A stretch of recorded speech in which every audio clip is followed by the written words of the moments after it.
$160,000. So the City of Fort Lauderdale Employees Retirement Fund bought it in 2011 for $3.5 million and sold it less than 4 years later for $8.4 million. Nice profit. Believe it or not, this property in 2007 was appraised for $20 million. And then the market crashed and all of a sudden it was only worth $8 million again. Because this property, if you happen to go look at the city master plan, is planned for a huge high-rise condominium. And it can be used for that, and that's probably what they're going to build. But look at the most interesting thing of all, and this is what really blows me away. Look at the value of this property at which this property is being taxed for. We can see clearly that in 2015 somebody paid $8.4 million for this property. But for some reason, the property appraiser has not woken up yet and has told you here that in 2013 they're going to tax this piece of land based on a value of $213,000. What a travesty. An $8 million piece of property that should be taxed at, let's see, 4 times 8, maybe 32 times the amount that's set forth here. Is going to be taxed for $4,000.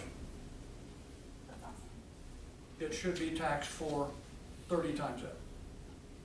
Property appraiser, somebody's asleep at the switch. Property appraiser is supposed to look at each of these deeds, and when they post them here for the sale, then they're supposed to go look at maybe, hey, maybe we should reassess this piece of property. Well, they haven't. We can all guess why they didn't while the city employees fund owned it. But this is a private venture. It's just getting away with murder for a while. Okay, so that's how you use the property appraiser's website to look at deeds, to look for legal descriptions, to get information on a piece of property. The purpose of this lesson, obviously, is to look at some deeds, which you've now seen, and that's what these deeds look like. We talked about all these different forms of a warranty deed, a special warranty deed, a quitclaim deed. I have a quick question. Yes, sir. When, like, they noticed that the city made sure that they got the quitclaim deed for the prior owner. Is that necessary in all situations? No. Okay. But in a foreclosure case, they may have some interest that wasn't properly wiped out by the foreclosure, that's all. Okay. It's a belt and suspenders thing, that's all it is. The title company, excuse me, that was called upon to insure the title Make sure that was a little nervous that if something was done wrong in that foreclosure case, some notice didn't get served or something, Las Olas might still have some interest, so let's go get a quitclaim deed from them. Las Olas, being good guys, said, okay, sure, we've lost it anyway. Let's accommodate the bank because it was selling. Let's accommodate the city because it was buying. Yeah, so here's a deed. But no, you never do. You don't always, and in a lot of cases they'll say they're angry and they've had property taken away from them, and they'll say, over my dead body, I'm not giving you a quitclaim deed. But these were good guys. Okay, that's deeds. Any questions on deeds or the property appraiser's website? Okay, we're gonna. When you just quickly, maybe it's related, but maybe it's not. When you do a title search, you go find the information of the owners here. How did you find the liens on the property? You do a title search because this is not a title search. This is absolutely not a title search. We're going to talk about title searches in a minute. This is not where you search titles. To get together title information, they go to the public records and they search all the instruments. This is useful information. Sometimes deeds are omitted here. Sometimes, whether they're here or whether they're not here has nothing to do with the validity of the title. This is just plain old information based upon which the property appraiser decided how much to assess the property for property taxes. That's all it is. It's a very useful source of information. It is by no means a title search. But it gives you the information when it's time for you to prepare a contract, at least. Where can I go to look at the last deed and see who probably got it in the last deed and what was the legal description, so you can prepare a sales contract. But then, after you've done a sales contract, there's going to be a full-blown title search, and we'll talk about that in another chapter. Okay, let's talk about legal descriptions. Where do they come from? What do they mean? How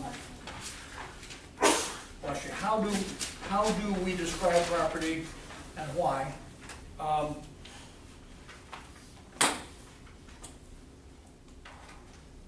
legal description is basically, understand this, is a description of a piece of land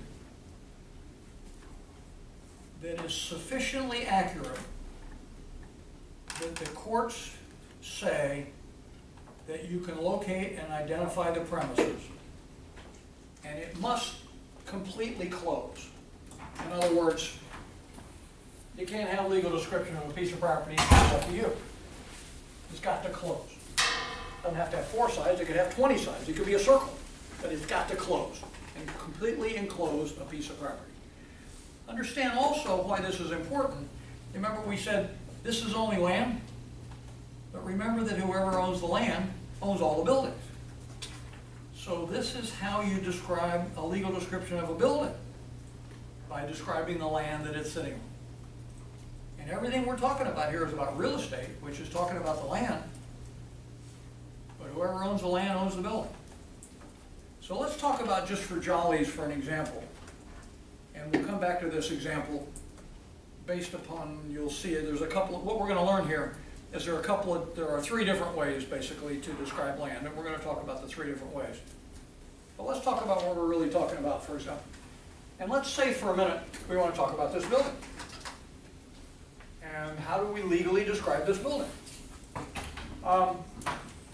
Let's say we got this building that we're in, and let's create a parcel of land around it. Not the whole university, but let's say this was an office building somewhere with a parking lot around it. So maybe we got a parking lot around it here. And we do, we have this patio out back. And we got parking spaces out front. And I don't know what's on the side. We got a street over here on the side. And we also have out here on the north side, this is north of course, we have this Abraham Fischler Boulevard going east and west, and the property fronts on this. Now how are we going to describe this piece of property? We're going to talk about the 3 different ways you might describe it. But let's think about for a second what would really work. You could go on your cell phone and you could go stand out at each one of these corners. Now a lot of you're going to see of legal descriptions is about corners. But you could look at your cell phone and get the GPS coordinates, the latitude, longitude of each of these, and you could identify each of these points with GPS, you know, such and such a degrees north, such and such a degrees west, and you have a GPS point. And you'd have the 4 corners of the building, and you could somehow say lines between these 4 points, and you sort of would have legally described the building. And one of the ways we're going to talk about is doing that. So let's talk about the 3 different methods in which we use legal descriptions, because we can't say for legal descriptions, get out your GPS and go to the 4 corners, although realize that the surveyors that you see out there today that are surveying property, they're doing everything by GPS now, and by latitude, longitude, and all these little gadgets and things they have are locating these points, and that gives them dimensions. I mean, people who know how to, you know, use GPSs in boats or in airplanes know that you can input this point, you can input this point, and it'll give you the distance between those 2 points to the 100th of a foot. I mean, you can do it all through GPS, but to convert that to a legal description is what we're going to talk about. The first type of legal description we're going to talk about is called meets and bounds. Now let's talk about what that is, and then we'll try to apply it to this and see how we could use it for this. Meets and bounds is a method of describing land that basically has a starting point, and then it uses different courses from the starting point to go to other points until it's traveled all around the perimeter of the piece of property and encloses it. So it's a legal description with a starting point and what's called courses. Courses go to other points, and then you change directions, and you go to another point, and pretty soon you come back to the point of beginning. Excuse me. And you've just enclosed a piece of land. That type of description is called a meets and bounds description. Now in the old days, the points that they used were a rock, a tree, or I don't know, whatever, physical, supposedly non-movable points. You know, you might, for a farmer's guy, you might go from the big white rock to the yellow tree to the you know. In the old days, that's all they could do, old days. We've gotten a little better since then. Let's talk about this then. Let's do a meets and bounds description of this building. And how might we do that? We go to a known point, and that's called our point of commencement, POC. And a known point might be, I'm going to assume we're going to start out here on University Drive, and we're going to say maybe, let's go to the intersection. Let's say a point of commencement would be the southeast corner of the intersection of University Drive and Abraham Fischler Boulevard. Okay? That might be our point of commencement.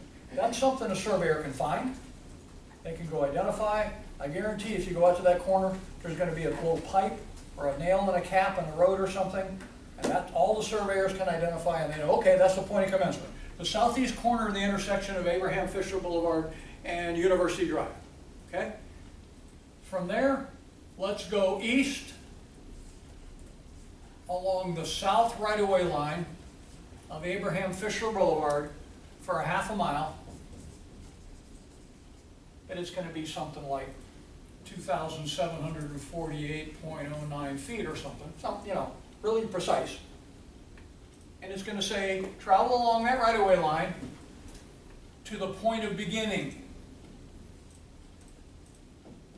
To the point of beginning of the parcel we're going to describe. And then it's going to say, continue east along the south right-of-way line of Abraham Fischler Boulevard, a distance of 300 feet to a point. Point? Okay?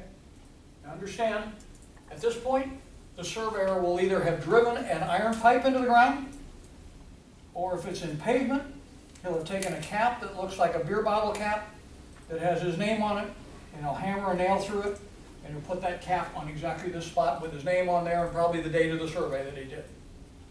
If this is a brand new one. What he'll probably do is find that somebody else has already surveyed it, and there's already a pipe or a cap sitting right there.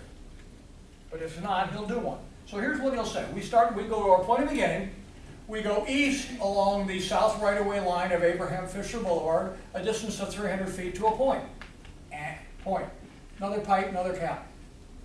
He'll say then, turn south, and go south. Maybe he'll say 90.7 degrees or something. Actually, the south would be 270 degrees. But the point is, he'll give you an angle, and he'll say go south, a distance of 302 feet to a point. Next point, puts another cap, puts another nail. He's gone south. You know, south is like 270 degrees. No, south is 180 degrees. West is 270. South is 180 degrees on the compass. A distance of 302 feet to a point. He puts another cap. He says then, turn west, go west 270.02 degrees, minutes, degrees, seconds, etc. to get that line just right. And he'll say, go 300 feet to a point, puts another cap, and then he'll say go north 0 degrees, 1 minute, 12 seconds, if it's not due north, back 300 feet to the point of beginning. That's a meets and bounds description of this building. Start at a point of commencement, go to a point of beginning, travel around all four sides with courses. Each time the surveyor is telling you what direction to go and how far to go to the next point. When he gets to the next point, he changes the direction again. With a square or rectangular building, you just got 4 calls. Pretty easy. Often, they're not shaped that easily. You know, sometimes you got weirdos like this that go around the lake and everything, but it's got to close as long as they come back to the same point. You got a legal description. That's a meets and bounds legal description. You can do it for this building. You can do that for any piece of property anywhere in the world. So they say, I'm sure you can do it for anything anywhere in this country. And the point of commencement is what's tough. You may have to say point of commencement on the west boundary of the Mississippi River and travel south 180 miles until you got the point of commencement.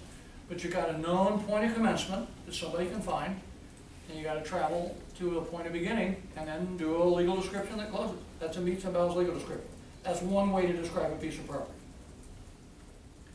The second way to describe a piece of property is called the rectangular survey, also known as the government survey.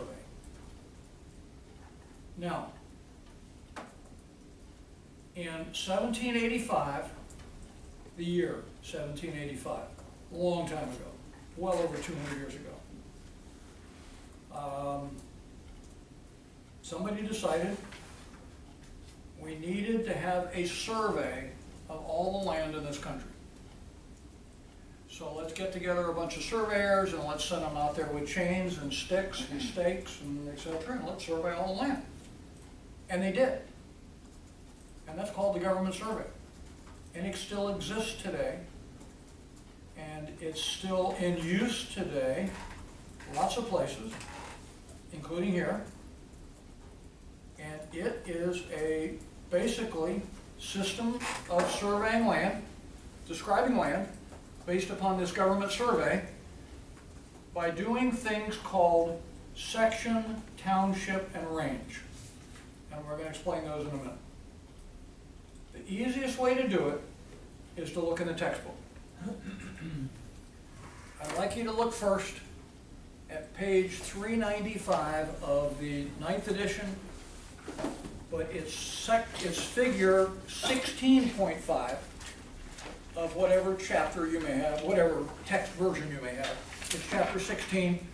It's the figure called 16.5, and it's called it Township Designations. And here's what they did. These surveyors went around the country and they mapped out chunks of land 6 miles square. 6 miles square. And an example of that loosely is on this 16.4, but it's better shown on 16.5. Look at 16.5 with me for a minute. And although they didn't label this, the cross mark down in the lower right, where you see it says principal meridian and baseline.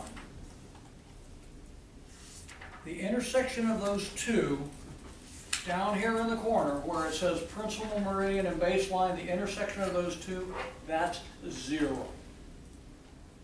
That's like your 0 starting point for north and south and for east and west.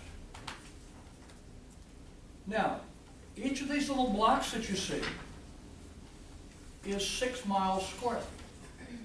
These little tiny blocks that you see up to the upper left of that, each of these is 6 miles, believe it or not. So, going north and south, we count townships. Going east and west, we count ranges. So, for example, the first little box to the upper left of what I told you was 0 is Township 1 North, Range 1 West. Just like the cross-hatched one is, it's up 3, right? So that makes it Township 3 North, and it's 3 to the left. That makes it Range West 3, Range 3 West. Or to the upper right of it, T4N, Township 4 North. We've counted up 4 blocks from that baseline. R2W, Range 2 West, we're 2 blocks left of the up and down one. You don't need to know principal meridian and baseline. The point is you gotta know where 0 is. And as you count up, you're going north, and as you count south, you're going south. To the right is east, to the left is west. So the point is, they divided this whole country up this way. In each state or in certain areas, they came up with these new baseline meridians, and then they started counting. From there, they did 6-mile blocks. So that's how we get ranges and townships. And we said that every legal description of these things that we're going to talk about is a certain section, a certain township, and a certain range. So we now know what ranges and townships are. Go over to the next page. Within a certain township and range, this is figure 16.6. We don't have that in the subdivision. I'm sorry. There's one there's a box. It's got 36 little numbered boxes in it. You got that? Yeah, that's on page 399. It's those 396 of my text. I don't know what you got. Figure 16.6. I'm sure I can find it yours in a half a second. It's a little block with 36 boxes in it. You got it? Okay, that's it. Now, here's what this is. This, as you see, is 6 miles high, so it's a township, and 6 miles wide, so it's a range, right? So they took that box, that 6-mile each way box, and they divided it up into 36 little boxes. These are sections. How big do you think each one of these is? A mile, right? Each section is a mile high and a mile wide. So, if we're talking about a piece of land anywhere, you pick one of these sections. Let's look at number 8 there. Would be section 8 in a certain township in a certain range. Based on that, you just found a square mile of land. And a lot of farms are laid out this way. You see a lot of farms are section so-and-so. Down below here, now that we have a section, you'll see why this is important. Go down 2 paragraphs. Now that we have a section that's a mile each way, it says a half section may be described as the north half. They're talking about section 15. Let's look at 15. A half section may be described as the north half of section 15. And a quarter section may be described as the northwest quarter of section 15. But what does that mean? Since each section is 640 acres, and it is, a mile by a mile is 640 acres, then a half section is what? 320 acres. A quarter section is 160 acres. You can keep breaking these down and down and down smaller by looking at the next sketch, figure 16.7. And this is how we really describe land. Look how small we can break this up into. And here we can break this up into little 10-acre sections. You see the smallest one at the bottom is 10 acres. And one with the arrow that is pointing at shows you, and you read these backwards. Reading backwards, we're in the one at the bottom that says 10 acres, with the arrow pointed at it. We're in the southeast quarter, okay, of that whole section. We're in the southeast quarter, that's what comes first. Well, that's 160 acres. We're in the southwest quarter of that southeast quarter. That took us down to 40 acres. And we're in the southwest quarter of that southwest quarter. That took us down to 10 acres. Now we got a 10-acre parcel. So if you got a 10-acre farm somewhere, you can describe it as the southwest quarter of the southwest quarter of the southeast quarter of section 15, township 12 north, range 27 west. And you can find that thing. the southeast quarter represents the whole, the bigger box? You read it backwards. Right, The southeast yeah. of that whole section. Okay? Let's walk through that one for a minute. Let's look at exactly that same one so you can follow it in the text. We had a section. Read that thing backwards to me. Southwest. Backwards. Southeast quarter, right? Yeah. Okay? That's this one, right? That's the southeast quarter. Yeah. Okay? Come back next. Okay. The southwest quarter. I see. Let's divide it into quarters. I got you. That's this one. Okay? Southwest quarter again. Let's divide it into quarters again. That's this one. Southeast, southwest, southwest. Gotcha. Read them backwards. Because and so that when you're really just saying it, it is in fact the southwest quarter of the southwest quarter of the southeast quarter of section something, section 15 of township so-and-so of range so-and-so. This is how all farmland is described. Everywhere. Now, you could describe this building the same way. Because sometime a long time ago, the piece of land for this building was in the government survey, and it's in a certain range, and it's in a certain township, and it's in a certain section, and it may be, if it's 300 by 300, well, this, let's see, 10 acre, I'm going to guess that this parcel is, I don't know, how big is this piece of property? 300 by 300, what's 300 by 300? Times 300 is, what is that, 90,000? 90,000? 90,000 square feet is about 2 acres. An acre has 43,560 square feet in it. 90,000, this is, parcel is 2 acres. I was going to guess 3. So this parcel is 2 acres. So it's a hell of a lot smaller than this. This was 10. Okay? But somewhere in this thing, somewhere in a range somewhere, in a township somewhere, in a section, there was a little piece, a little 2 acre piece. And that's this. And that's this building. This building happens to be about 2 acres.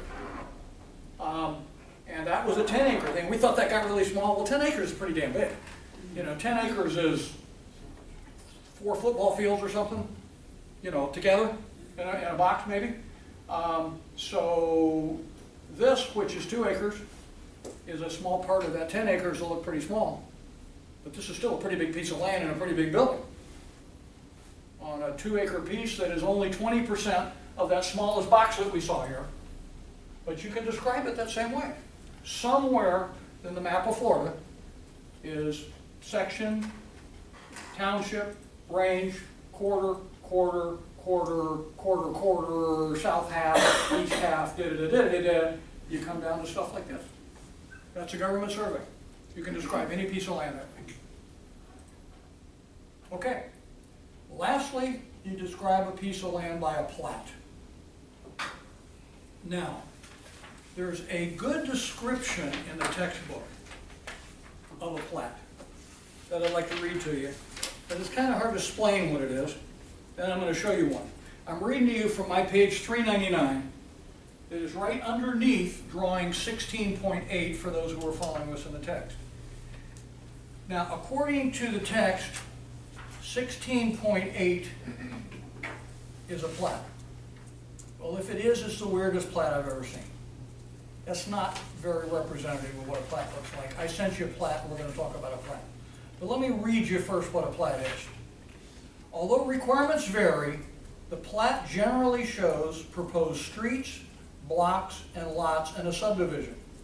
The plat will also show such items as easements, rights-of-way, topographical details such as elevation, as well as other physical features.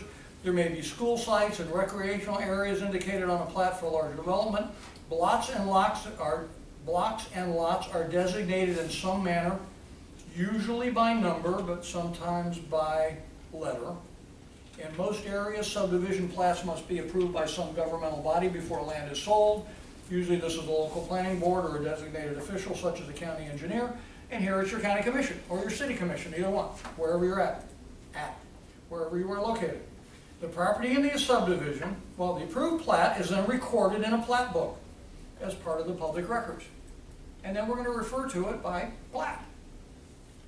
The property of the subdivision is thus accurately described by reference to this record. In addition, recording of the plat serves to dedicate public use land, such as parks, streets, schools, church sites, stuff like that. Let's look at the plat I sent you. The plat that I sent you is something probably most people can relate to. This is University Drive in Coral Springs. And if you'll take a look at the page I sent you, this is a recorded plat of a portion of the land along University Drive. If you look in the upper right, it was recorded in Plat Book 60 at page 41. That's how we'll refer to it. We'll refer to this as the Coral Springs University Drive subdivision, recorded in Plat Book 60 at page 42. Maybe, I can't remember, 42 maybe. In any event, here's what it does. And I want you to note a couple of interesting things on here. Underneath it, notice that it says section 16, 21, and 22, township 48 south, range 41 east. There's the government survey. But the description, which you can't read, the small print, is a meets and bounds. The same piece of land that's in this plat is described two different ways. It's described as being portions of section 16, 21, and 22, township range. There's a location map on the left that shows you kind of where this is. That's on one of these drawings, just like these section maps that we looked at. The city commission has signed and approved it. It's signed by the owner. The dedication is where it's signed by the owner. And here's what the owner is doing. The owner is recording this, and the government is approving it and letting you record it, saying, I own this piece of land, and I'm turning it into a bunch of lots and blocks. And if you look at these things, you'll see we have actually lots right on University Drive. And these are shopping centers and office buildings. They're not here, of course. This is just the land. But for example, look at block G, right in the middle of this thing, right on University Drive. Lot 20, pretty much right in the middle of block G. Let's say we were wanting to describe lot 20, and I can't read the dimensions anymore, but I used to know these. I did a lot of work in this area. It has a certain dimension of frontage along University Drive. It shows you the number of feet. It has the height, which is the distance going east and west, which is the depth of the lot, and that shows you how big lot 20 is. In the future, if there were a Wendy's drive-through, or Wendy's on that piece of property, here's how you describe the Wendy's.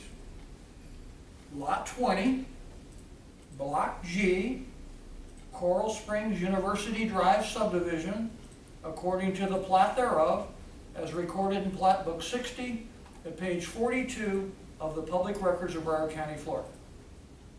That's a legal description of a Wendy's drive-through that happens to be located on lot 20 in block G. That's a binding legal description that accurately describes the land.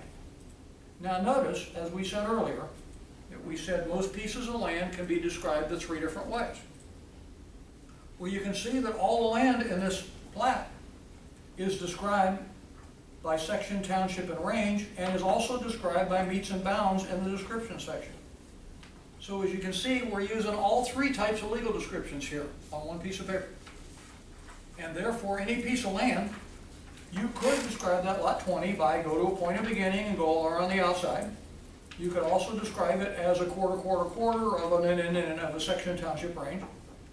Or more easily, and much more simply, you can describe it as lot 20, block G. Plat book and page.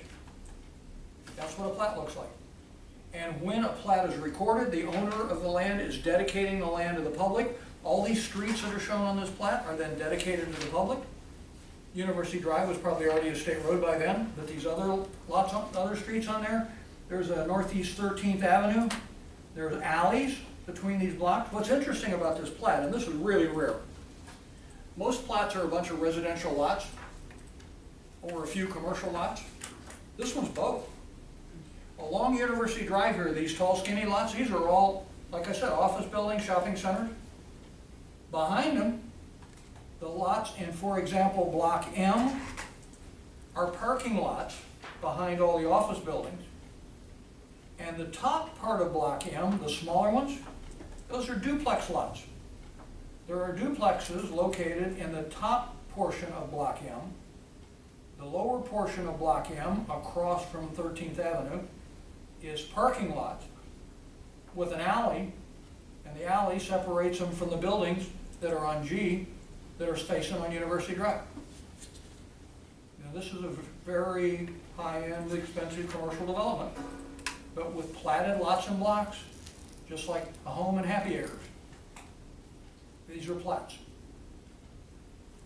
Now, that's the three ways to describe property. Meets and bounds, government survey,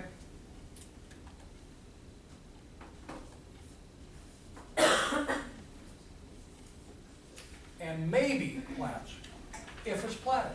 This is probably not platted land. Platted land is when people are going to subdivide the land and sell off lots. People are probably not going to sell off pieces of Nova University. So it probably is not platted. The legal description of this building is probably a meets and bounds, or most likely it is that, or maybe government survey, but it's not going to be platted because it just doesn't happen to be platted. Nobody ever needed to plat. It's developers who do plats because they want to sell off lots. And they want to simply describe lot 20 and describe it separately from lot 21. Go to Chili's, maybe out there, and it might be 3 lots. It might be lots 19, 20, and 21. The bigger you get, the more lots you get in the plat. Okay, those are legal descriptions. I'd like to now introduce you to a survey. The survey that I sent you.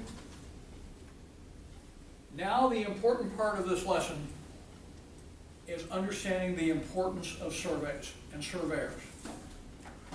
I strongly suggest that you never, ever buy a piece of property, even a platted lot, except for a condominium unit, that you never buy a piece of property without getting a survey. Otherwise, you have no idea what you're buying. We're going to talk about a survey, but I want you to think about this for a second. We talked about buying. You've agreed to buy lot 20 in Block G of Coral Springs University Drive subdivision. Okay? How do you know what's on there? You think there's a Wendy's on there? Maybe not. Maybe there's a bank. How do you know? A surveyor shows you. A surveyor gives you a drawing of lot 20 Block G, and he shows you what's located on there. Cool. It's a Wendy's restaurant. Just what you wanted. But what if on lot 20 Block G, there's also a little bit of the damn bank building next door? That's not good. You've got a problem. You're buying into a boundary dispute fight with a bank. Because you're only buying lot 20 Block G. You think you got the Wendy's and all the parking around it, but you got a piece of a bank. That's bad. Here's what's worse. What's worse is you think you're buying the Wendy's and you're getting lot 20 Block G, but the Wendy's is located here. You're only buying half a Wendy's. How do you know what you're getting? You don't. You look at the property appraiser's website and the street address, and you find a piece of property, and you get the legal description, and then you sign a contract to buy that legal description, but still, how do you know it has the Wendy's on it? You don't until a surveyor draws you a drawing of the piece of land, which is the legal description that is in your contract, and is going to be in your deed, and you're going to get good title to. How do you know what building's going to be on there? and what building shouldn't be on there, or what building you think you're getting that ain't on there. Or this guy's swimming pool is 2 feet over into your property. Or this guy's fence is a foot over into your property. Or worse, you're buying a house and it has a freestanding garage out back. Whoops. Oh my God. The garage is on 3 other guys' piece of property. I thought I got the whole garage. No. That's why you get a survey. You've got to have a survey, or else you don't know what you're buying. Let's look at a survey for a minute. This survey is small. I apologize for that. There are very few surveys that get reduced to emailable. Surveys are big. The survey of that survey is this survey. This is the real survey that you have there. I can show you what the size of these things are so that you can read them. Reduced to this, it's not very legible. But there are a couple of high points. Y'all are welcome to come look at this later if you want to. We could put it up on the board and go all around it. But let me just show you a few things looking at the picture that I sent you, so that you can get the drift of what a survey tells you. This survey was intended to be the building, and it is, the building in the middle left side that says in very small print, but I can read it here, 1-story split level commercial building. You see that? You see that here? Looking at your picture, that's it. That's what we're trying to have surveyed. That's what we're trying to buy. This is the building. Looking at your drawing. But look at our legal description. Our legal description is over on the right. Our legal description is a whole bunch of lots. And in this case, they're platted lots, so we're going to do our legal description based on plat, because they were platted. But here's what's really interesting. By the way, this is on US 1 in Tavernier in the Florida Keys. Tavernier is right above Isla Mirada, just below Key Largo, right on US 1. US 1 is what's going north and south along the left side here. You know, US Highway 1 down through the Keys. And that's why it says US Highway number 1. Also says Dixie Highway, that's what it used to be named. Now, this is a commercial building that has a bunch of parking lots that go with it. And interestingly, there are a bunch of platted lots that go with it that come from 3 different plats. Look at the names of the 3 different plats here. The one at the top is named Tavernier Heights, and it gives you a plat booking page.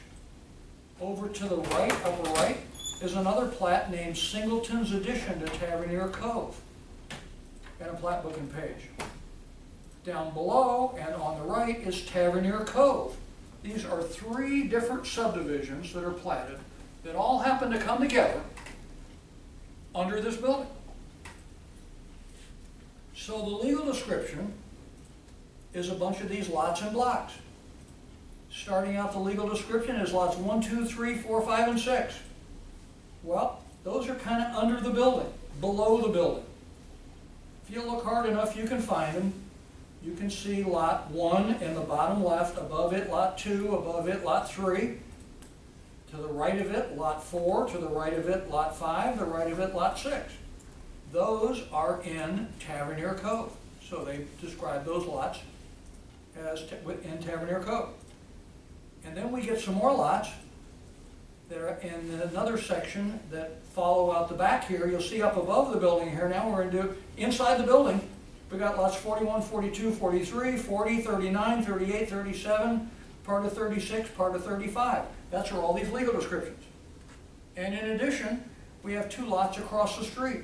Lots 6 and 7.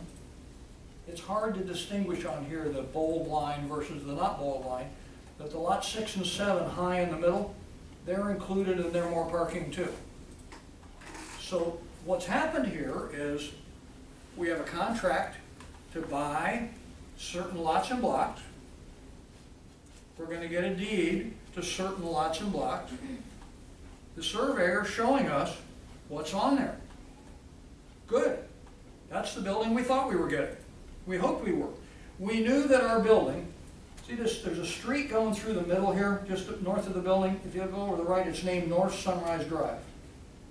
Well, we thought that was good. We knew that our building was supposed to be on US 1, that it was bounded on the north by North Sunrise Drive, it was bounded on the south by Sunrise Drive, and it fronted on US 1. Great, it's looking more and more like the building we thought we had a contract to buy. This is all good. So this tells you, now looking at it, how many parking spaces you got. You can go out there and count parking spaces. He's drawing these little diagonals. What's also important is to show you the number one most important thing that you look at the survey for. And that is, do I have access to my building? Remember we talked about back in easements, how important is access to a piece of property? If you don't have access, it's worth zero. The first thing you look at when you get a survey, the very first, well, you look at, is it the property I think I'm getting? Is it the right legal description? Are we looking at the right thing? Hopefully we're looking at the right thing, and then we go from there. But what's the first thing we want to look at in the drawing? Do we have access? Are we on a public road? Well, this is a home run. We're on 3 public roads here, right?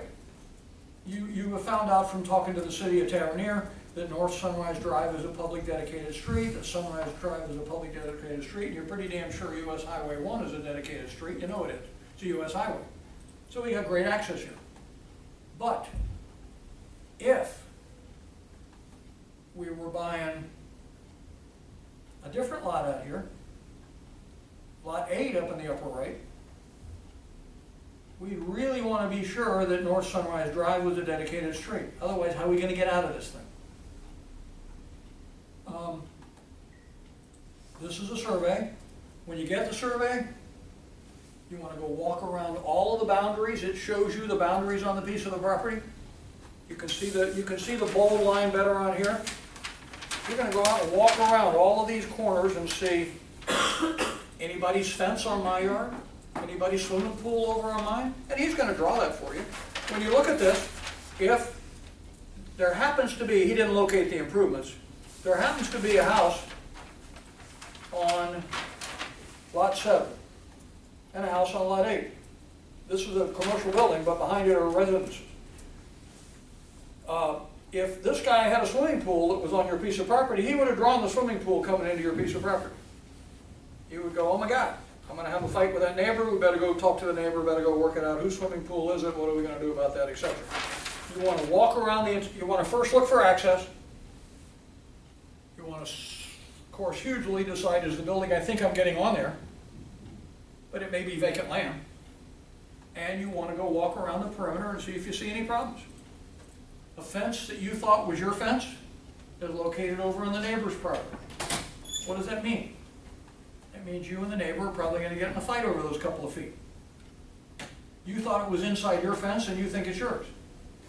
But legal description is that he owns it. So you work out problems like that. This is a survey. If you learn nothing at all from this chapter, get a survey in every single piece of deal where you're buying a piece of property. And go look for those certain things. Look for access. Look for improvements, is what you think you're buying on there, and then go around the perimeter and make sure there are no problems where other people have their improvements on your property, or oh my God, some of my improvements that I thought I was buying are located on somebody else's. Yes, ma'am? Quick question. I know a lot of the time, especially when there's a mortgage application involved, that most of the time the bank just automatically does a survey, for the application. They just order one in every deal. They want to have one in their file. Yeah, but what if I'm paying cash for a home in a PUD? Do you still think that's necessary for me to get a survey? Yes, I do. All the time? Yes, okay. absolutely. Okay. The fact that you don't have a bank that makes you get a survey doesn't mean you don't need one. It Yeah, just I was means thinking because of the PUD, I mean, it seems pretty straightforward, but it's always good to be safe than sorry, I guess. you can, if a house in a subdivision has been sold 4 or 5 times, you can maybe guess, well, probably somebody else got a survey and probably somebody else worked out any problems. Maybe. But the last time somebody got a survey 5 years ago, but the neighbor built a swimming pool along his boundary 2 years ago. Did they locate it right? Or did they put a foot of it in your backyard? You don't know. You don't know. Candidly, to me, it's just like, why would you try to save $400,000 or $500 when you're buying a $500,000 house, and then have a fight with a neighbor the next week? And when these issues are there, you work them out with you make your seller work them out. That's the beauty of this. You sign a contract, you do your title work, you get a survey, you find out whether there are any issues, and if there are issues, you say to the seller before you close, you fix them. If you buy it, then you fix it, because you bought into it. So that's, you don't buy them in a condominium because the surveys are attached to the declaration and people aren't allowed to change it. They can't move the walls around in a condo. They can. Sometimes people will combine 2 units and take out the center wall, but they're not going to move them. And nobody is going to have gone and built a swimming pool in your backyard onto somebody else's land in the condo. The condo association is going to control it. The point is, it's all done and it's fixed and it's over. It's non-changing. It's non-movable. But even in a PUD, I mean, maybe you look at your seller's old survey at a minimum. I mean, and I wouldn't do this, but if you're on a shoestring and you can't afford $500 for a survey, at least get your seller to show you his survey.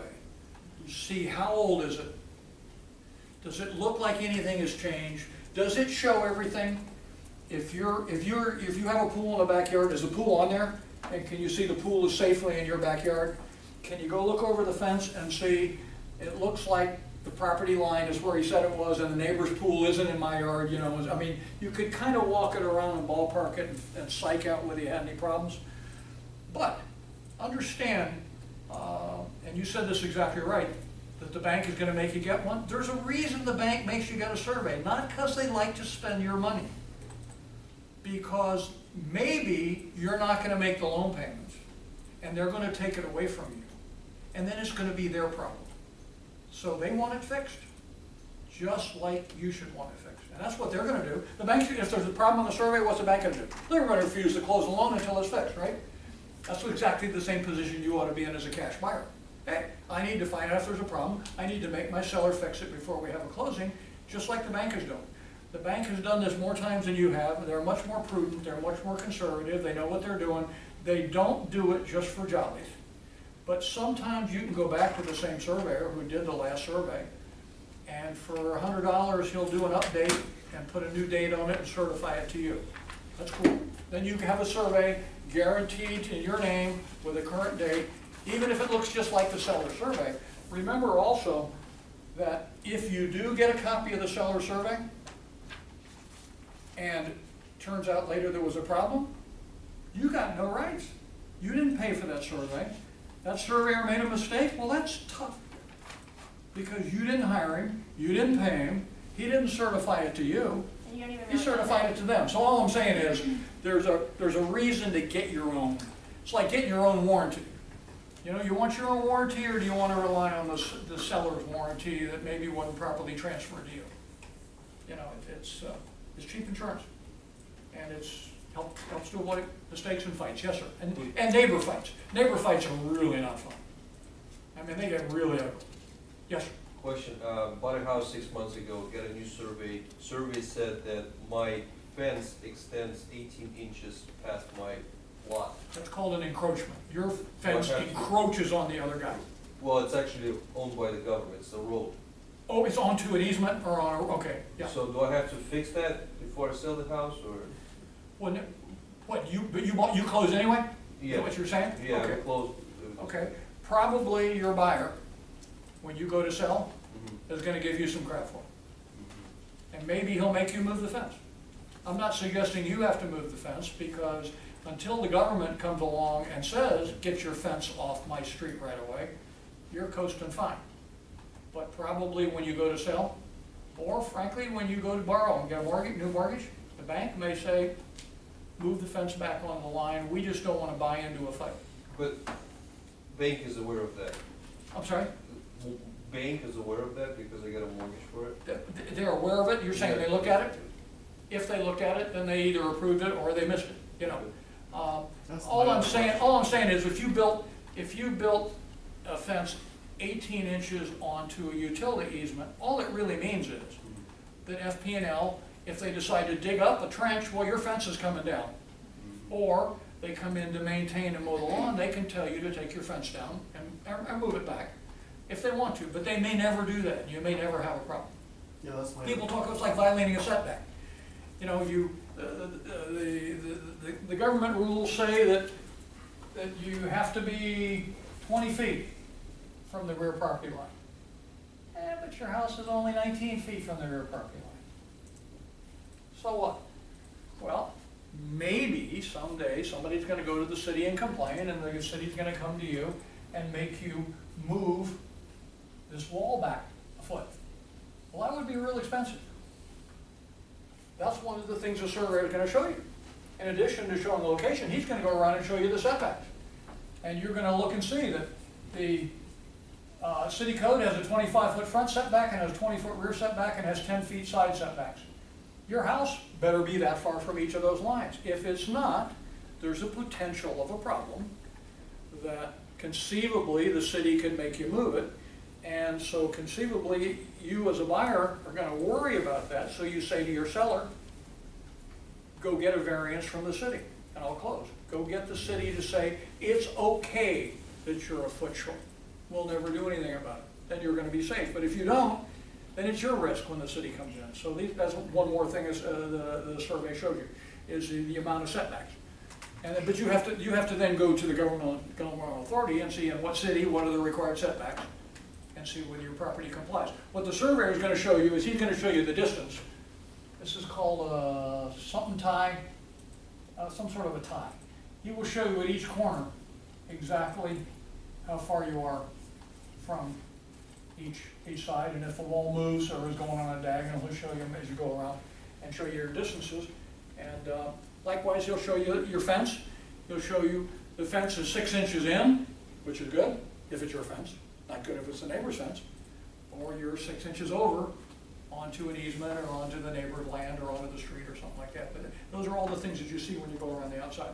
To answer your question, that's great that you haven't had a problem with it. I predict that when you go to sell, that your buyer or his bank might bitch about it, might make you do something. Either go get a waiver from the utility company saying it's okay, or move your fence back. But you may rock along for 20 years and never have a problem with it, as long as the utility company isn't telling you to get it off there. Any others? Yes, was that a question? Who reads the surveys? Who can read the survey and tell if there are any issues with it? How do you get one? You call a surveyor. I mean, like, who reads it for you? Your professional, Okay. your lawyer if you have one, your engineer, your architect. Imagine if you were going to build a house on a vacant piece of property. Clearly, you'll have to get a survey for your architect to show him the dimensions of the piece of land so he can design a building for it. So your architect certainly needs one to design any improvements. When you've got this building here on this piece of property and you go see an architect and say, I want to put a screen porch out back here, he's going to say, let me see your survey. Let's see how big a screen porch we can put out there and not violate the setback rules. You may have a 15-foot setback, but your house may be 20 feet away. That's great. You can only put a 5-foot screen porch on there without violating the setback, so the architect's going to need to see it. Again, lawyers review them. Title companies get them in the file and check off the blank and never look at them.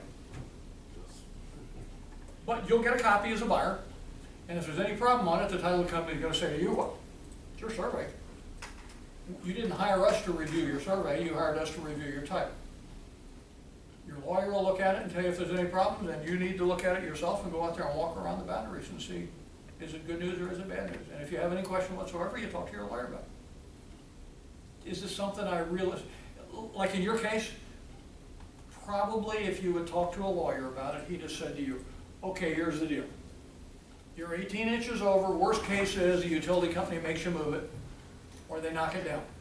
Worst case. Or when it's time to sell, you may have a problem, or when it's time to get another loan, you may have a problem. But you may be there just fine for 15 years, and you may say to yourself, the moving van is out there, and the wife and kids are in the moving van, and we want to have a closing and move in this afternoon. I don't care, you know, because it's not like the sky is falling. It's just like a little problem that may or may not manifest itself in the future. But if you have the luxury of time and a good provision in your sales contract, you make your seller fix it before the closing, and then it's just not your problem anymore. But you may very well say, that's cool, I like it. I got 18 inches more backyard that way, or front yard, or wherever it is, you know, so I love it. I'm willing to take my chances. I think it's kind of a hoot that everybody else's fence, they're 18 inches smaller than I am. I'm getting to use that, I like it. And that's not the kind of thing that's $1 million problem anyway. I mean, you could hire a fence company, and for $1,000, I bet they could move the fence, right? So it's not life or death.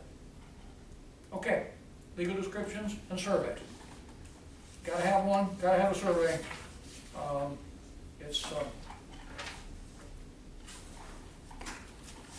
It can be lots of problems if you don't know. And again, if you will please think through the kinds of things we talked about before. If you don't get a survey, how do you know that the piece of land that's in the deed that you're getting even has your building on it? I mean, to me, it's kind of like, God, how could I not? How could I not get one? How could I possibly have any idea that that deed of lot 20 block G includes my Wendy's? Only a surveyor can tell you. Chapter 17, strange title, called involuntary alienation. Involuntary transfer. I'm sorry. What is this one? Involuntary transfers. Transfer, okay. I wrote down involuntary alienation in my outline. But alienation means transfer, involuntary transfer. Here's what's going on. This is kind of weird. We talked about voluntary liens, like you put a mortgage on a piece of property, and we talked about involuntary liens, where you get mechanics liens and judgment liens and tax liens and stuff like that. Well, we got voluntary transfers. That's what we just did in deeds. That's where you sign a deed and you voluntarily transfer. This chapter talks about 3 ways that your title can get transferred and you didn't voluntarily do it. Now, these 3 topics have absolutely nothing to do with each other, except that they all happen to be in chapter 17, and they all happen to be ways that your title can get transferred, and it wasn't your idea. That's why it's called an involuntary transfer. And they are simply 3 different topics that are adverse possession. We're going to talk about that. That's where somebody makes a claim against a portion of your property and takes it away from you. You didn't deed it to them. Or condemnation. That's where the government takes away a piece of your property. It wasn't your idea. The government took it. Or you die. Now, when you die, the last thing you're thinking about is, oops, this is an involuntary transfer of my property. But the act of your death is going to transfer the title to your property, one way or another. You can't own it anymore, you're dead. So that's going to transfer the title. That is the relationship between these 3 topics and why they're lumped into this chapter. To get us started on the first one, I'd like to read and have focus your attention on page 408 of the text, which is the introduction to this chapter and the first few words going in. Under the heading involuntary alienation, and then most particularly the first one we're going to talk about, which is adverse possession. Background language here, involuntary alienation includes forced sales resulting from liens and foreclosures. You know, that's losing the title without intending it under chapter that we talked about and we'll talk about. It says this unit, meaning this chapter, treats other forms of involuntary transfers. Adverse possession, eminent domain, and transfers on death. We just talked about it. Now this opening paragraph is a good paragraph to explain to you what adverse possession is and why we have it. It doesn't make it a wonderful thing. It just is what it is, and we do have an area of the law called adverse possession. Adverse possession is based on the statute of limitations, but that doesn't help at all. As a rule, a person in possession of realty has good title against everyone except the true owner. The true owner has a right to bring a legal action to gain possession if the occupant wrongfully withholds it. The statute of limitations requires that this cause of action be brought within a certain period of time. The time varies from state to state, but is commonly 12, 15, 20 years. In Florida, you're going to see it's 7 years. We're going to talk about it. Should the owner not sue within the statutory term, then the adverse possessor, on meeting certain conditions, acquires title to the land. Although the adverse possessor actually acquires title to the land, litigation is still usually necessary to establish clear title before it can be sold. This is because the public records of land ownership will show someone other than the adverse possessor. Now that was a little bit obtuse, but let me try to simplify that. What we're saying here is simply this. You own a piece of land. Somebody squats on this corner of it, subject to a lot of requirements, takes possession of this corner of your piece of property and possesses it adversely to you, meaning not with your permission. You didn't say they could be there. In fact, you may have had a no trespassing keep out sign, but they did it anyway. And they met a bunch of requirements, and they did it for 7 years. Then maybe they can end up owning it. And what the text is saying is, and correct, even though the law may say they own it, still understand they don't have a deed. They're not the record owner. So they're going to have to bring a lawsuit against the real owner to establish that they have met all these tests of adverse possession in order to obtain title to it. We're going to talk about how that works. The concept that it talked about in statute of limitations is basically this. You own a piece of property. You're supposed to at least once in every 7 years go out and look at your piece of property and see what's going on. See whether anybody else is out there farming your property. You go out and see some guy has fenced off the property and he's growing corn. The law says you're supposed to do something about that. That's the statute of limitations we're talking about. The law says if you let him do that for 7 years, fence it and grow corn and have his little farmhouse there in the corner, then maybe he's going to take it away from you. Because you had 7 years to do something about it and kick him out. And that's the statute of limitations concept. If you wait too long, maybe he's going to become the owner. Now it's not that simple, and we're going to talk about there's a lot more to it, but that's the drift of what's going on, and that's where this concept comes from, is squatters' rights. If squatters squat long enough and you don't do something about it, then they own your property. Subject to a lot of what ifs. Yes, ma'am. Oh, I guess it wasn't really an example of squatters' rights, but I had the situation with my homeowners association. What, I'm sorry, what? I had a situation with my homeowners association where, I don't know, it was like some parking thing, whatever. After living there for almost 8 years, they decided to tell me I couldn't park in my driveway, which is a shared driveway, but I wasn't blocking traffic. So my attorney actually looked at the statute of limitations, and because they didn't enforce that law for that amount of time that I had lived there, they lost the right to enforce that rule. Because you had used it for 8 years. Because I had used it and they'd never said anything and I wasn't encroaching on anything. They just had one day decided to target me. They didn't go to all the houses. Okay. The point was they didn't go to all the houses and tell all of the residents the same thing. They only came to me, and they had not enforced the rule for so long that I won. Great. So that was pretty cool. No, that's a positive. Yeah. You talk to very, very few people that have a positive experience usually talk to the guy who said, what do you mean? I own this thing. How the hell could that squatter have taken it away from me? What you're talking about is a good reason. That's one of the few good reasons I've heard to have it. Because in most classes, somebody says to me, why do we have this concept? I don't know. I didn't make it up.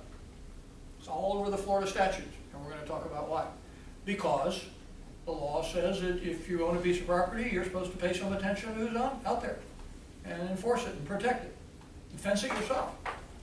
And we're going to talk about the rules in Florida in a minute. But I want you to understand the concept of adverse possession, which is acquisition of title to property by means of wrongful occupancy for a period of time prescribed by a statute. That's what it really boils down to. And that's a lot simpler, I guess, than the obtuse thing I made you wade through as we went back to the beginning. But conceptually, that's what it's all about. Wrongful possession for a period of time, you can become the owner. Now, there are a bunch of elements of it. But what it boils down to is it has to be adverse. Adverse means it has to be open, hostile, continuous, and in the face of the owner is what we're trying to say. If the owner permitted it, then it's not adverse, and therefore it doesn't create adverse possession rights. Think about if you gave an 8-year lease to somebody, and at the end of 8 years they came in and said, ha ha, I've been here for 8 years, it's mine now. That's crap. Of course not. The owner gave him a lease and permitted him to be there. We're talking about a squatter for 8 years with a lot more requirements. Okay? So it has to be adverse without permission of the owner.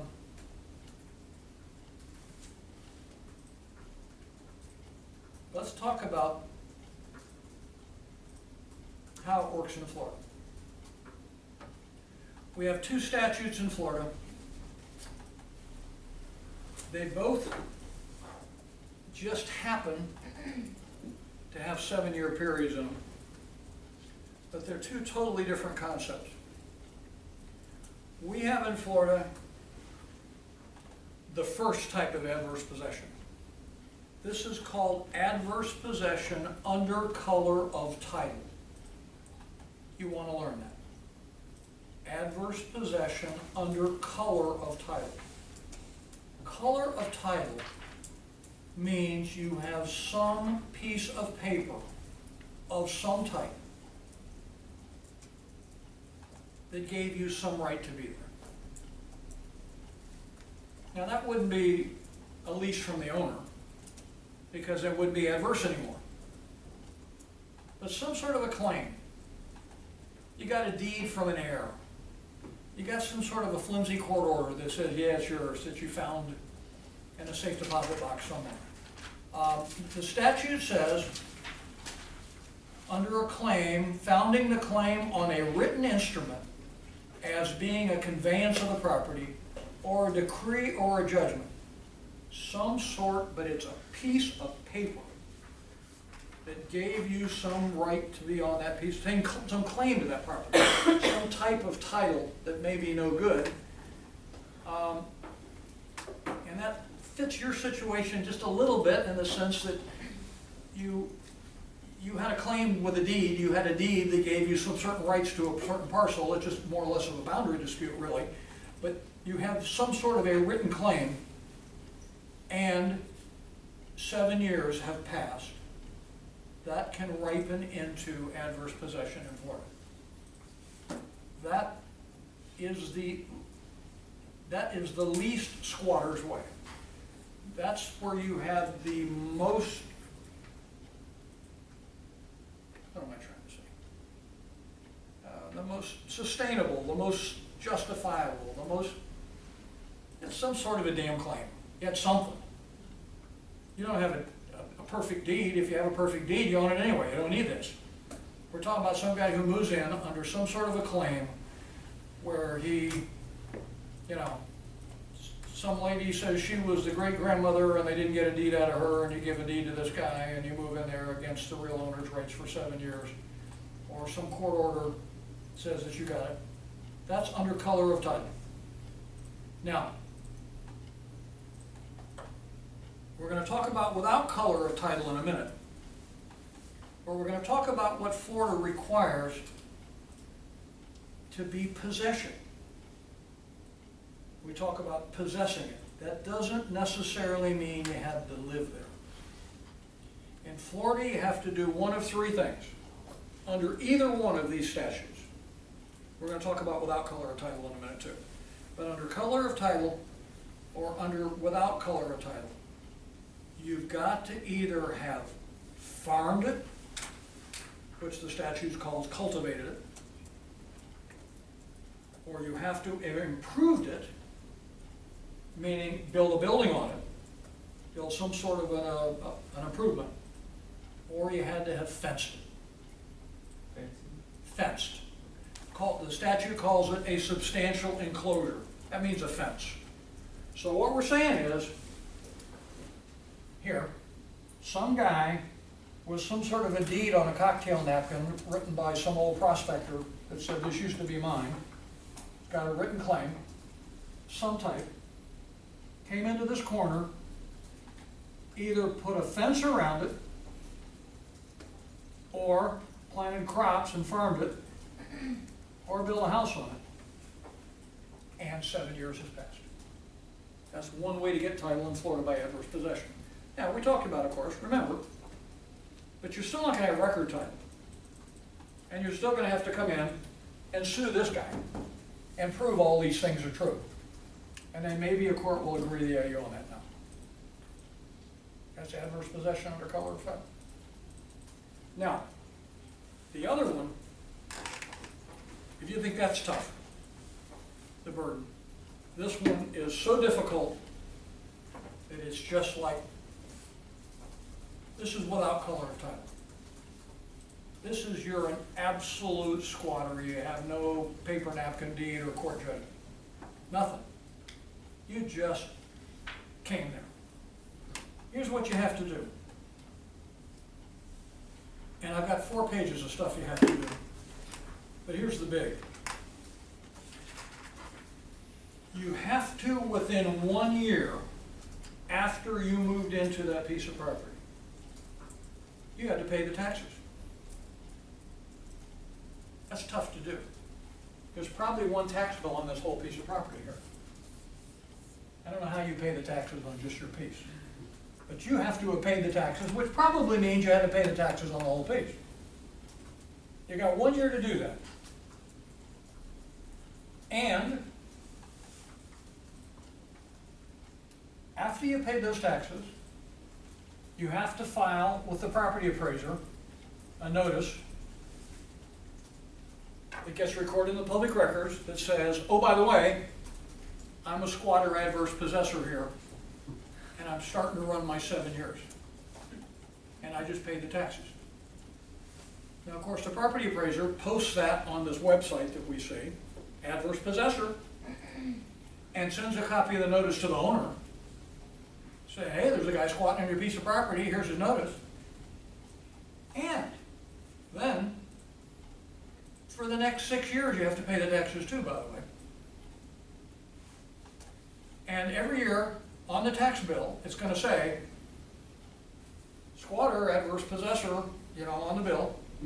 It's going to the owner, getting mailed to the owner somewhere, but somehow the owner didn't pay it, and you got it, and you paid it for the next 6 years. And you had to do those 3 things that we talked about. You had to farm it or fence it or improve it for all those 7 years. And then there's a whole bunch more stuff that goes on that says that the property appraiser every year has to mail notice to the real owner that says that this clown is out there and he's made a claim against your piece of property, and it just goes on and on and on and on. All these things have to happen. And maybe at the end of that, you own it by adverse possession without color of title. Second, Slade was first. Yes, ma'am. What if the owner is paying the taxes at the same time? I'm sorry? What if the owner is paying the taxes at the same time? You don't qualify. You have zippity. You got Okay. nothing. And then if they're not paying the taxes? Under this doctrine, where you had to have paid the taxes, you don't have any claim. But then, okay, wouldn't it, I don't know, wouldn't it be easier, let's say they're not paying the taxes, wouldn't it be easier to just try to get the tax certificates? Because then you can own it in 2 years, right? You mean, This you is mean, like the you mean the same guy who ending. lives in a fence is gonna go to the auction at the county commission No. and buy a tax sale certificate? We're not talking about the same kind of person here. No, I was just talking about like the end mean is if the taxes same are not and being it paid? accelerates it by 5 years. If taxes are not being paid, you're right, if you could buy the tax sale certificate and apply for a deed 2 years later, Okay, then you've got the whole thing and you don't have to comply with any of this stuff. so it's the same end. Okay, but what we're talking about is somebody that just moves in. No, I understand the difference. Yeah, no, I know you understand the distinction. Yeah, you're right. You could get title I was in thinking a 2.5 little bit easier. years by buying a tax sale certificate. Okay. I don't, candidly, I've never had a good grip in my head of how this happens, that somebody's paying my taxes here every year for 7 years. You know, like light going on, you know, I mean, what, you know, so Yeah. you got to really be a moron to let this happen to you. Because you probably were paying the taxes for a while. But there's no question that this guy could go down there first, before you pay the taxes, and get a copy of the tax bill and pay them. But then you're gonna notice that each year, you're still gonna get a copy of the tax bill in the mail, but if you check the public records, it was paid every year by somebody. I mean, when you think through all this, and you're gonna get a notice every year from the property appraiser by certified mail, that somebody's paying their taxes. Somebody asked me recently, I think it was Danilo that, I'm not sure, if it was one of y'all, tell me, that something in a listing agreement, somebody looked at something on an MLS that said, as to a piece of property, notice of adverse possession filed. And they asked me what that meant. And I told them I didn't know, but I was sure of one of these notices. And here's what I'm wondering, and what I told them. Either the guy who's selling the property is disclosing, by the way, there's a clown out there camping out who's filed a notice, who's been paying my taxes. Or, even worse, the seller is this guy. And he's listed it. And he's saying, all I've got is 5 years of paid tax bills here. You know, I don't know. But I do know that the property appraiser is required to post on that page and on every tax bill from the moment that the guy files that notice forward for the next 7 years, so the guy is out there with a notice. I think I put a case when in Boca there was a guy living on a property that was abandoned, Oh. and then that's how. We have 2 statutes at the end here that they've added as a result of this. Let me say to you that the strongest lobby, in my opinion, in the state of Florida is banks.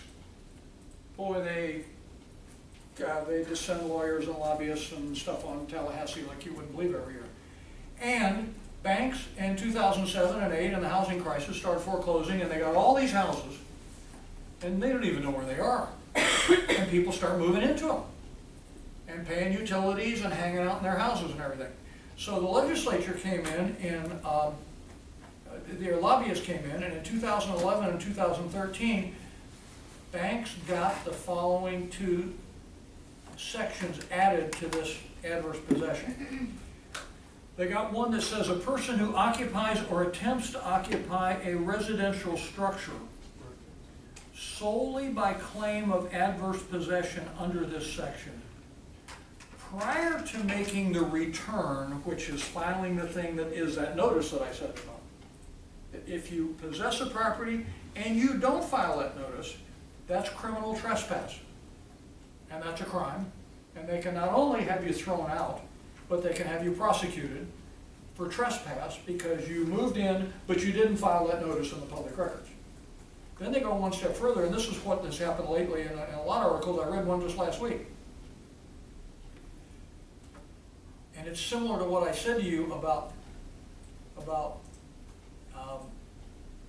what if the guy who got the listing is in fact the adverse possessor.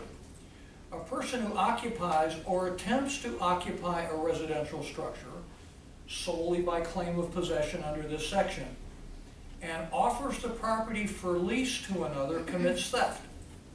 Here's what happens. Not only do these guys move in like you're talking about, they then have the stones to put out a for lease sign. And they'll lease it to some poor guy and collect first, last, and security. And then they beat it. And then the next week the bank shows up. What are you doing here? Well, I've got a lease. Who's the landlord on your lease? Joe Blow. The bank says, who's that? He's the guy who was living here. You know, that is now a crime too. But they created this monster, and now they're having to do something about it. And it's the banks who got the first one in that said if you just move into a house and you don't file that return, and these people, 99 out of 100 of them, they're not interested in getting title for 7 years. They're interested in living in a really nice house free for 6 months until they get busted. And they have difficulty getting the utilities turned on, but sometimes they're on.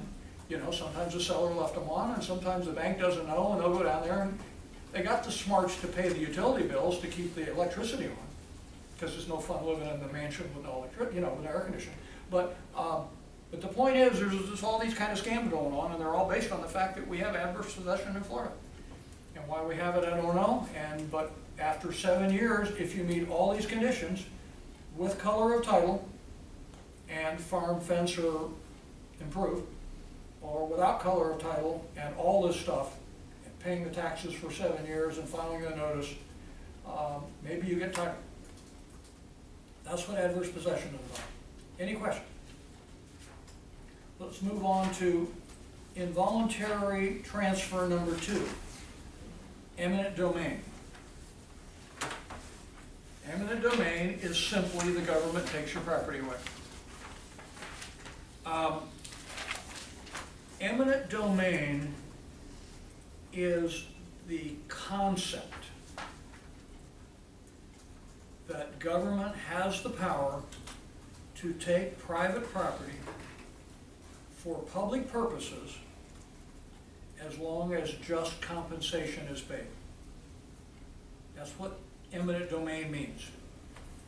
Government can take your property as long as it's for public purposes and as long as they pay just compensation, and that's in the U.S. Constitution. Excuse me, I've forgotten where, but it's in there. Now, eminent domain is the legal basis for which they can do this. The proceeding is called condemnation. You hear about condemnation.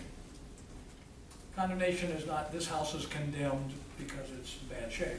Condemnation is where the government actually takes the title to your property away. Understand who can do this. Federal government can do it. State government can do it. County government can do it. City government can do it. School boards can do it.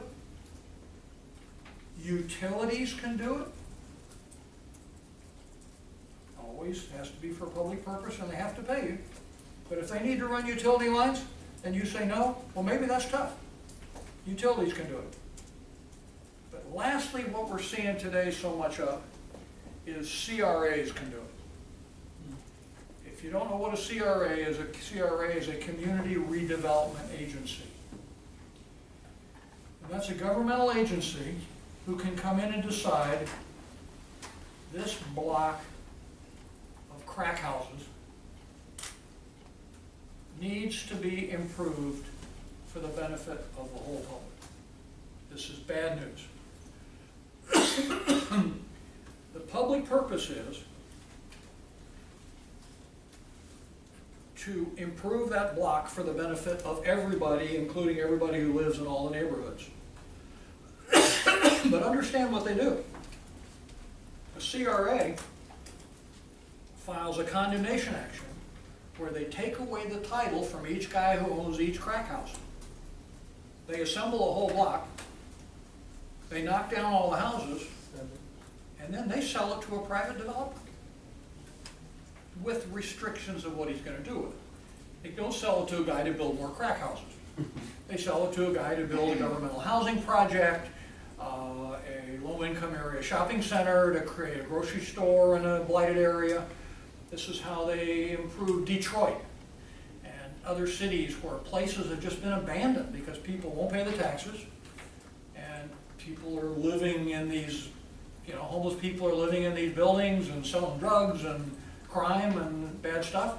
So CRA, interesting, a gentleman in our class last session said something that I thought was really interesting, and I had never kind of viewed it this way, but it's about CRAs doing this. He talked about it in West Palm Beach. CRA comes in and says, we're taking this entire block, and we're taking away all these poor people's homes, and we're forcing them to sell. We're paying them.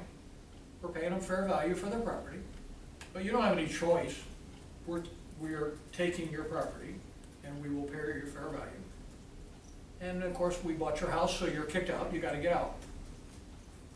And he said then that they will knock the houses down, and they will build condo apartments that are for sale at prices that the people who just got kicked out of that block can't afford anymore. And it's kind of an interesting view of urbanization and supposed improvement. But the question is, where do those people go? Well, they've each got 50 grand now for their crappy little house, but they now have $500,000 condos there. They can't come back to their block anymore. So they end up moving to another area, kind of like where they were, and maybe this time they can't buy another one, they're having a lease. But I mean, it's displacing people, and it's the government doing it and kicking people out of their homes in the name of progress. So you figure out whether or not that's progress.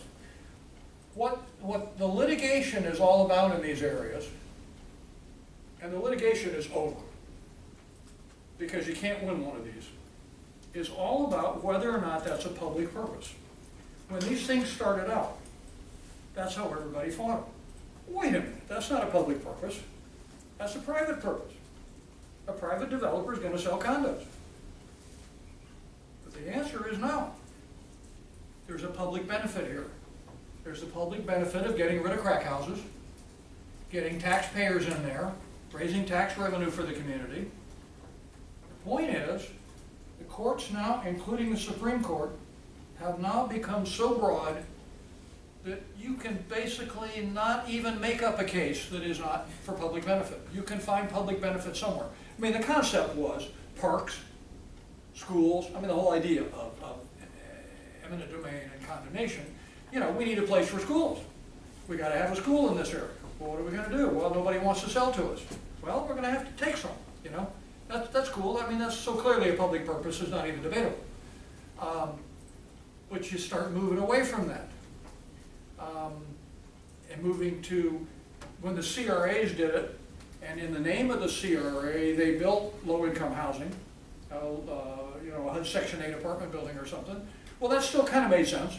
That was still a public purpose, and the public got to rent these.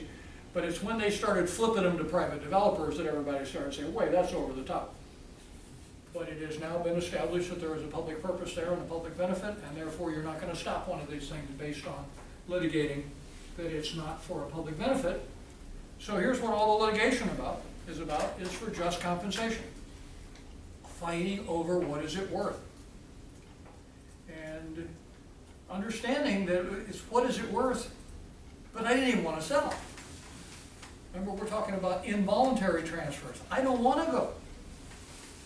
And I think it's worth $1 million to me to get to stay here in my home. Well, I'm sorry, on the open market, it's only worth $40,000. That's what an appraiser says it's worth. You're going to get $40,000. And the fact that you can't go buy another home like it for $40,000 somewhere else, well, that's just tough. Understand how these things work. Governments always come negotiate with you first. They just do. People talk like, oh my God, they just condemned and took my whole block, nobody told me nothing, all of a sudden I was out. That's a bunch of crap. Somebody knocked on the door and tried to make a deal with them, some city official or some CRA official, and tried to negotiate a deal, and they will try to buy it from you first for what they say is a reasonable price.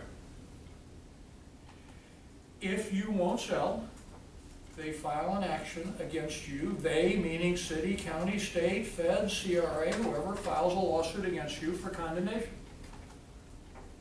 You, as the property owner, are entitled to a jury and entitled to a jury determining what the value of your property is. And the moment that that lawsuit gets filed, you will receive in the mail letters from dozens of lawyers who would love to represent you, and letters from dozens of real estate appraisers that would love to be your expert witness, because condemnation statutes everywhere provide that all of your attorney's fees and all of your costs get paid whenever you have a condemnation action filed against you. So everybody wants to be your lawyer because the government's going to pay them, and everybody wants to testify for you as your appraiser. But the point is, you've already had a reasonable offer, and you're not very well likely to get much more than was offered, because the governments have gotten testimony from appraisers as to what the property is worth. They've already determined that, and that's what's going to happen in your trial. Is the same people, you're going to get 3 expert appraisers who are going to come in and say it's worth $100,000, and the government's going to hire 3 that say it's worth $50,000, and then the jury's going to give you $75,000, and they may have offered you $75,000 already. But you get to stay for a few years longer that way if you fight it, and you get your attorney's fees and your costs paid, and but that's how these proceedings work. And you're going to lose. It's just a question of what's the price. But I mean, you're not going to stop the project based on, if the school board wants your property to build a school, you don't get to say, I'm sorry, I've lived here all my life, I don't want a school here. They're going to build a school here. Okay, that's number 2 way you lose your property in a 1-year idea. That's eminent domain.